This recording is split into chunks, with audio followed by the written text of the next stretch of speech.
இன்னைக்கு வந்து அடைவிநாயகர் அணையை பத்தி நம்ம பார்க்க போறோம். அந்த அணை எப்படி இருக்கும் அப்படின்னு பார்த்தா, தென்காசி மாவட்டத்திலே மிக பெரிய அணை. அதான் ரொம்ப உயரமான அணை.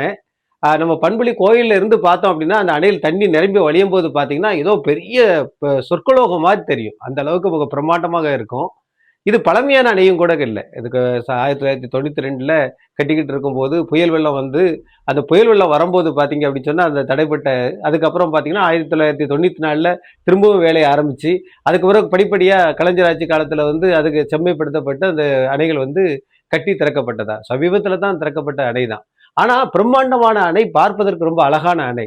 இது எதற்கு இந்த அடைவிநாயகர் கோயில் அணை அப்படின்னு சொல்லி இதற்கு பேர் வந்தது அப்படின்னு சொன்னா, நீங்க அந்த அணைக்கட்டிலே பேர் இருக்கும் பார்க்கலாம். அது அடைவினார் அணைக்கட்டு நம்ம சொன்னாலும் அடைவினார் கோயில் அணை அப்படின்னு தான் இருக்கும். ஒரு காலத்துல உள்ள அடைவினார் கோயில் அப்படிங்கக்கூடிய கோயில் இருந்ததாகவும், அந்த கோயில் வந்து பிற்காலத்துல வந்து அதற்கு அதையெல்லாம் உள்ள வச்சுதான் இந்த அணையை கட்டதுனால அந்த பெயர் வந்தது அப்படின்னு சொல்றாங்க. முதல்ல இந்த அணையை வந்து பிரம்மாண்டமா மணிமுத்தார் அணையை மாதிரி பிரம்மாண்டமா கட்டணும்னு தான் ஆசைப்பட்டிருக்காங்க.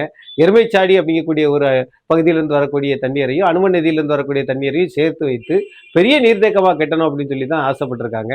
ஆனா பொருளாதார நெருக்கடி வந்த காரணத்தினால அந்த அணையை வந்து அந்த ஏக்கரை வந்து சுருக்கிக்கிட்டாங்க அப்படின்னு சொல்லலாம். அப்படி இருந்தாலும் பார்த்தீங்கன்னா, ஒரு காலத்துல பார்த்தீங்கன்னா, அந்த பகுதியில் இருக்கக்கூடிய அந்த மேக்கரை, அப்புறம் வந்து இந்த பகுதியில் அனுமன் நதிக்கு ஓடி வரக்கூடிய அடைச்சாணி போன்ற அந்த இடங்கள்லாம் கேரளா கவர்மெண்ட் தான் இருந்திருக்கு. பிறகு அது பிரிச்சு போகும்போது தான் அது நம்ம தமிழ்நாட்டுக்கு வந்திருக்கு. இதனால பார்த்தீங்கன்னா, இந்த நீர் அணை கட்டினால் கேரளாவுக்கு பிரச்சனை வரும் அப்படின்னு சொல்லி அப்போது இருந்த முதலமைச்சர் வந்து நேரடியா வந்து அந்த அணைக்கட்டியை பார்வையிட்டு போயிருக்காரு. அதுக்கப்புறம் இது வந்து முழுக்க முழுக்க தமிழ்நாட்டுக்கு சொந்தம் அப்படிங்கிறனால தான் கைவிடப்பட்டிருக்காங்க.